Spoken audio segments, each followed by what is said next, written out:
आहे ते नवरात्र होतं चैत्र. पहिल्यांदा मी नवरात्राचे उपवास केले आणि मला सर्व आनंद वाटतोय की एवढ्या सगळ्या सवयीमध्ये, एवढ्या सगळ्या माझ्या माऊलींमध्ये, माझ्या ज्येष्ठ माऊलींमध्ये मला येता आलं. रामाच्या जन्माच्या कार्यक्रमात सहभागी होता आलं. नगरपालिकेच्या आमच्या नगराध्यक्षा त्यांना तर पद्मश्री मिळालेली आहे, तर त्यांनी पण राम मंदिराच्या विकासाचा आता आम्ही सगळ्यांनी मिळून इथे सर्व राम मंदिर, सर्व पर्यटन मंदिर, सर्व पर्यटन चिंतन बनवलं आहे. राम राज्य कसं आहे तसं काम माझ्या पर्यटनामध्ये व्हावं अशी आम्हाला त्यांनी प्रार्थना करते. धन्यवाद. जय श्रीराम. जय श्रीराम.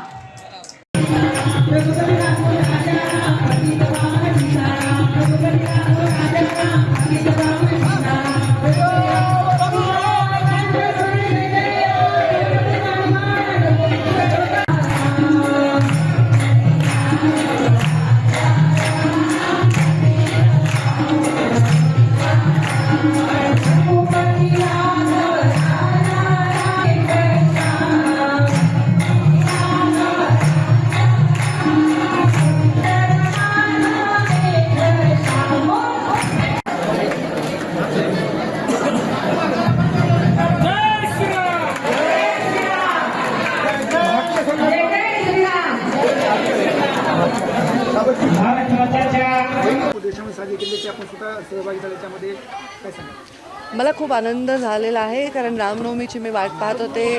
पाळणा हलवणं, रामाचा पाळणा गाणं, रामाचा जन्म करणं हे भाग्य आपल्या संस्कृतीमध्येच आहे. आपण ईश्वराला पुन्हा पुन्हा जन्म देतो आणि पुन्हा पुन्हा तो आनंदाचा क्षण आपण साजरा करत असतो. तर मला वाटतं, आणि खास करून अयोध्येमध्ये जे राम मंदिर उभं राहिलेलं आहे त्याच्यानंतर हे करताना जी प्रतिष्ठा वाटते, जो आनंद वाटतो, जे समाधान वाटतं, जो आत्मविश्वास वाटतो, तो मी शब्दात वर्णन करू शकत नाही. महाराष्ट्रातील तुमच्या सर्व चॅनलच्या बघणाऱ्या भाविकांना मी रामनवमीच्या हार्दिक हार्दिक शुभेच्छा देते. थँक्यू.